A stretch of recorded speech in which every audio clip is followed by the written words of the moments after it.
Hello all, in this video we are going to walk you through build your first Splunk dashboard in 15 minutes. So as you can see on screen, we are going to do all that which you can see on the screen, but I just wanted to emphasize on the important point.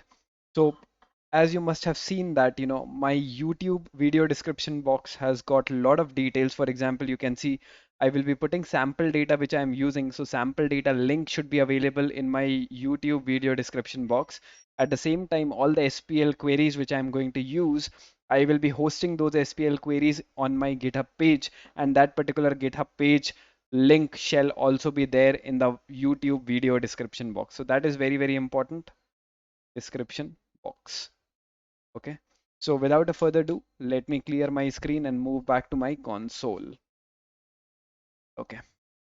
So here am I. So also wanted to emphasize one more thing. If you really wanted to do the installation, you can go to my GitHub page and you can install the Splunk if you are using the AWS EC2 instance. The two important points to note here is, so the first thing is you need to configure the security group, right? So first rule for the security group should be SSH at the port number 22. That is should be from your IP, right? So at this point in time, my IP.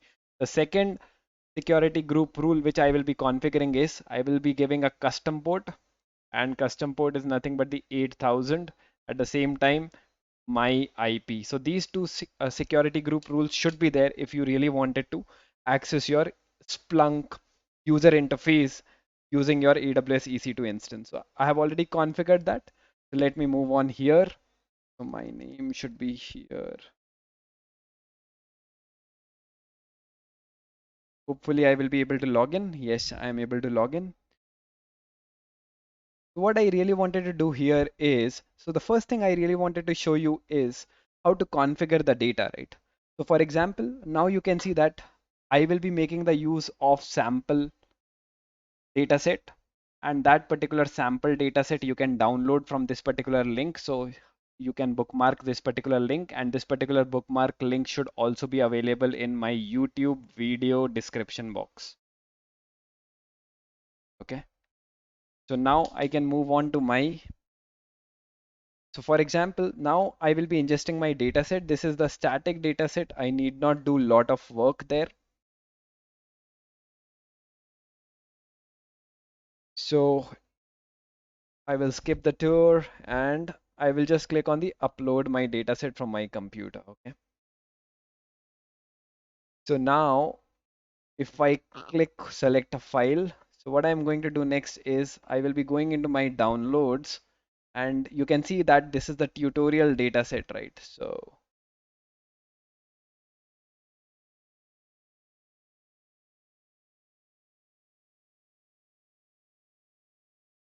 in the tutorial data set, I will be configuring as an automatic. I will not be making much changes. I will be putting my index as a default itself, review, submit. If I click on start searching, you can see that my data is already available, right? Okay, my data is started.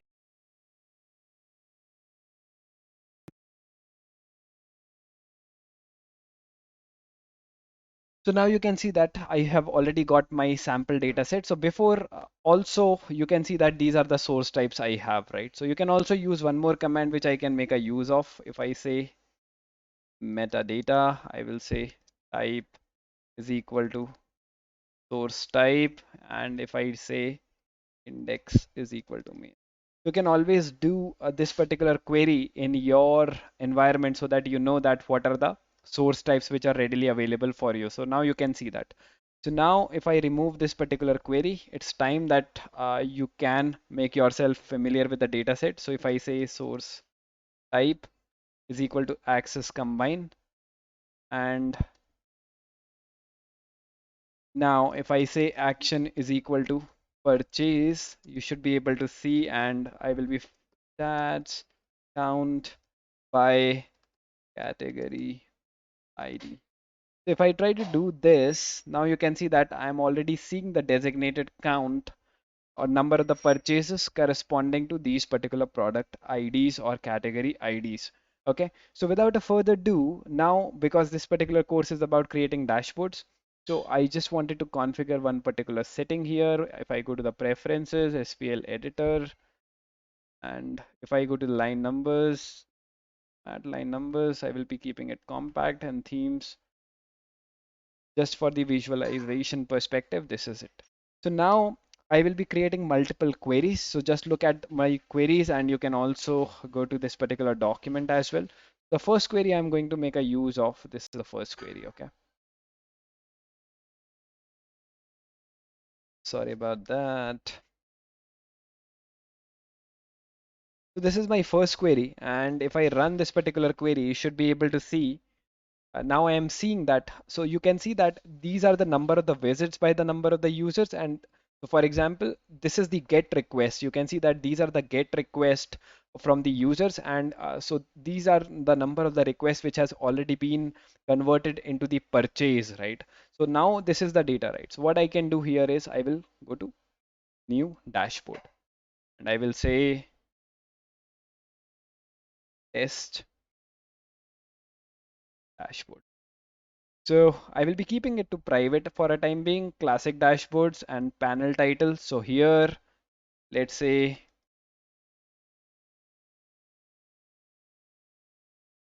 we'll say purchase, okay, save dashboard. So I have, if I click on view dashboard, now you should be able to view the dashboards as well. So now this particular data is already there. So now if I again go back to my search app, again, I will be making the use of source type is equal to access combine, or probably I will be using vendor sales, right? So this is the source type I'm going to use. Now at this point in time, I'm interested in top 5. So firstly, I will be validating what kind of the fields I do have. So, and I really wanted to make it all time because this is static data set. So the my field, I will be making the use of, this is the field vendor ID. And now I'm just only interested in top 5 vendor IDs. Okay, so this is the field name I'm going to use. And I will say show percentage is equal to false because I really wanted to eliminate this particular field percentage. So if I try to eliminate this, you can see that I can see one more column which is percentage and I don't want that. So let me make a use of this. So this is also one of my dashboards. So now if I go to my visualizations, this is the bar chart, right? So that's what I want. Okay. And the format data, I can also see the data is on, that is fine. And now what I'm going to do is, again, existing dashboard, I will be making it to my test dashboard. Okay, save to the dashboard. So this, again, view the dashboard. So now I have got 2 queries. So so now you can see that there are 2 dashboards as of now. And one more thing I really wanted to do, if I go into the edit and if I try to, so what I really wanted to do is I just wanted to select a visualization. So I just wanted to select an area wise chart or aerial chart, I would say, right? So I will just save that changes because I am creating a dashboards and visualization will give me more appeal as compared to the tabular data set. Again, I need to go back to my search and I need to be fast enough to so as to complete this particular course pretty soon. Source type is equal to, and I will say vendor sales. And this time I'm looking at bottom vendor IDs. So let me try to make a use of a rare as a command. I will say again vendor ID, not that. I will say vendor ID. Let me see whether it is giving me the designated result or not. So I'm definitely using something wrong here. Not getting, okay, so probably all time. So again, I'm typing the wrong name for the field. That is fine. Again, I will say show percentage is equal to false. And let me try to see whether I am getting the designated result. So yes, we are getting the designated result, but again, we need to convert into the visualizations format. I will say data to be turned on. That is fine. And here also, let me select only top bottom 5 vendor IDs only. Okay, so that is fine. Now I will be creating to the existing dashboard once again, and my dashboard name is test dashboard. That is fine. So let's try to create one more, some more input panels. I will go back here. So, bottom 10, top 10 vendor IDs. Now I will try to make a use of combined sales. So I think I've already used this particular query already. Okay, so let's try to use this query, and I will say category ID. That is fine. So here, what I can do is in the visualization, the column chart, I can also make it as a pie chart as well. So you can also see, so let's try to add this particular in the existing dashboard. That's taken care of. Some other queries, let's also take some errors as well. Okay. So what I'm going to do next is not view. Let's go here. What I want. So now what I'm going to do next is, so again, I need to change the visualization. So I will show you in some time. So this is how the time chart count. You are already seeing the status 404. So we are trying to identify the number of the errors we are getting for for every particular date, right? So I can also use stats count. So probably let's use stats as a count. So now you can see the stats count. So now what I'm going to do next is let's also make it as an, so before that visualization, definitely I want to change the visualization. So that's fine. Existing dashboard, again, test dashboard. So that's fine. Again, I want to create some more input panels. So I think one or two probably, or probably I think should be enough, right? So now what I'm going to do next is if I go to my dashboards, let's try to see how many input panels we already have. Skip. So if I go here in my test dashboard,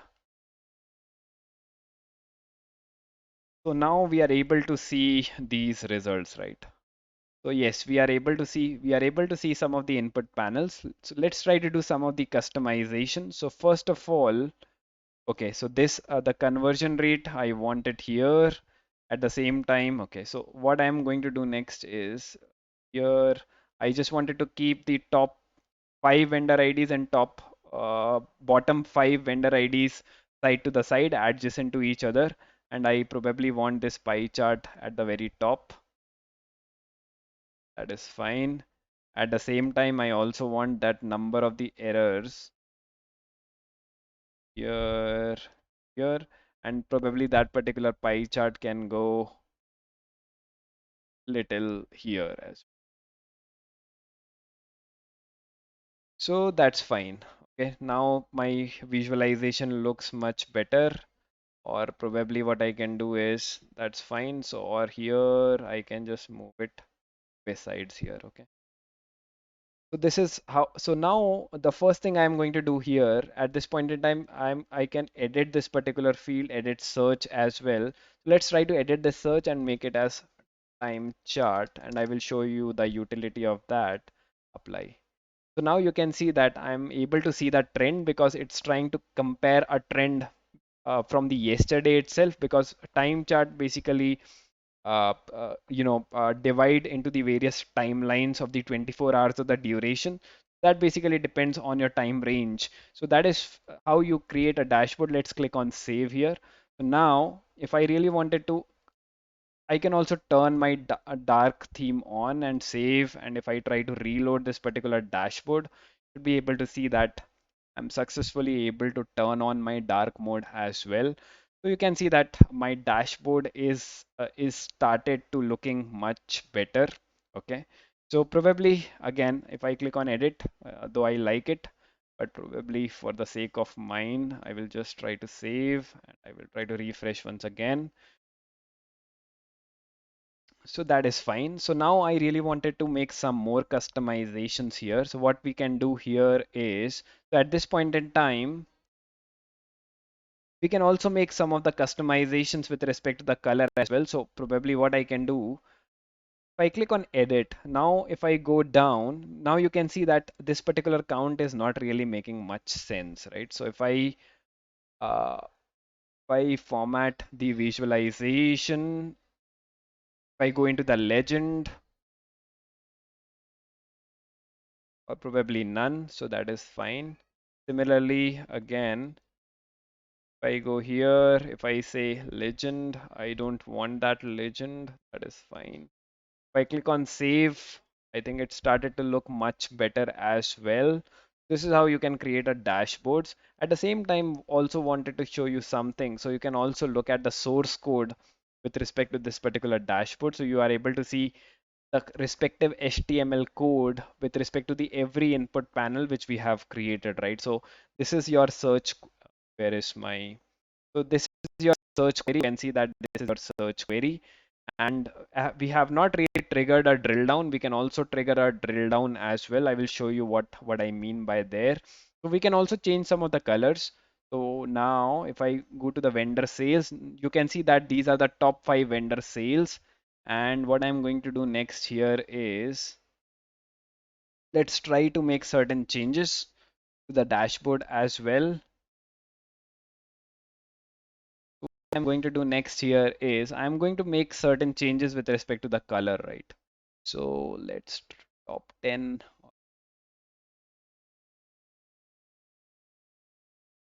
here. If I go to my source code, if I, okay, so now let's try to click save. Let's see whether it does our changes. So now you can see that the colors are different. So this is for top 5 vendor IDs. Now what I can do next here is now we are missing something, right? So for example, you are able to, you can say status errors. So I have missed out on the titles this, but here you can also say by category ID or by product also you can say by product as well. But since I'm in little bit of the hurry, you can say top 5 vendor vendors, okay, and similarly bottom 5 vendors. So this is how you can do the customizations itself. And so I think probably we have done a lot of customization. So now I really wanted to show you. You can see that this particular link is not really clickable enough, right? So for example, let me click on save. Now you can see that I'm not really able to click on this particular link. So if I really wanted to click on the drill down as well, I can do that. Before that, also I really want uh, to input the time as an input as well. What I'm going to do next here is I will say select time and I will say search on change and I will delete this particular field. I will keep it as last 24 hours by default. Now what I really wanted to do is I need to make those particular changes by default here in the searches as well. So what I'm doing, shared time picker global apply, and similarly for all the input channels I need to make that particular change. Okay. Similarly for here, no, this is taking a little bit of time, but okay. So since we have got our time range picker and we really wanted it to work, apply. Okay. So now this is done. If I click on save here, our dashboard is working. So for example, if I try to reload this particular dashboard, all the data will be gone because I am basically making the use of the static data set. You can see that uh, no results found, no results found. So if I really make it all time, probably I will be having all the results as expected. So this is how does the dashboard look like.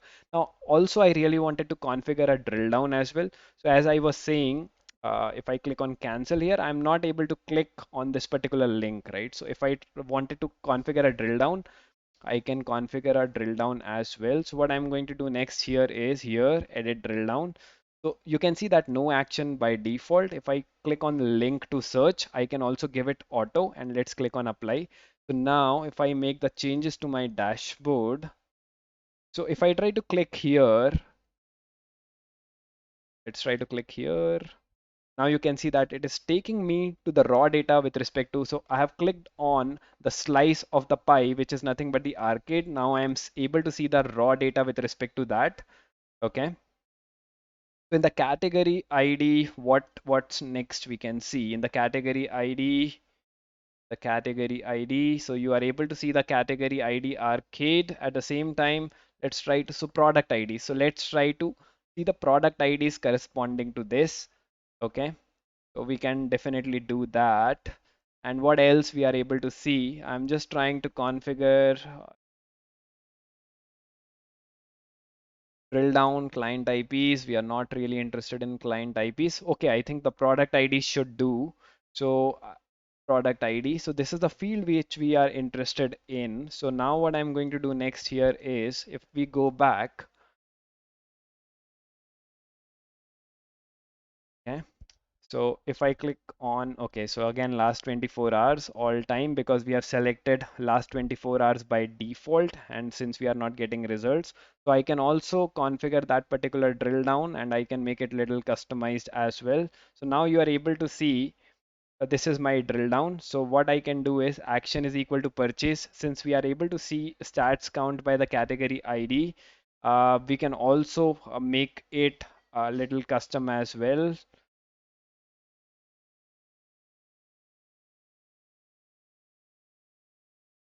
So now we are searching for, I will say search for category ID. Category ID is equal to, or probably let's make it, just give me a sec. Sorry about that. So I'm just trying to think what I can do here. So what I'm going to do here is I will say category ID because my query is trying to create a pie chart with the help of the category ID. So let's make a use of that. If I say dollar dollar, I will say click dot value. So this is one of the tokens, one of the event handler tokens I am using. And you can definitely go to Splunk documentation to check more about that. And what I'm interested in, I am interested in top product IDs. So I will say top product ID. And if I click on apply here, let's try to click the save to the dashboard. So for example, if I really wanted to top 5 or top 3 product IDs corresponding to the category ID arcade, you can see that if I really click on the slice of that particular chart, similarly, I can click on a strategy as well. And for the strategy category ID, I'm able to see the top 4 product IDs. So what are the top 4 product IDs or 5 product IDs? We are able to see that. So that is how it is. So this is what I really wanted to cover. And now I can move back to my slide. So now this is the summary and you can let me know in the comment section how do you like this particular video. So we have load the sample data. We have done the customization with respect to the input or dashboard panels. We have used all the SPL queries. All the SPL queries and sample data links are already there in the YouTube description box. And thank you. Like, subscribe, share, and comment.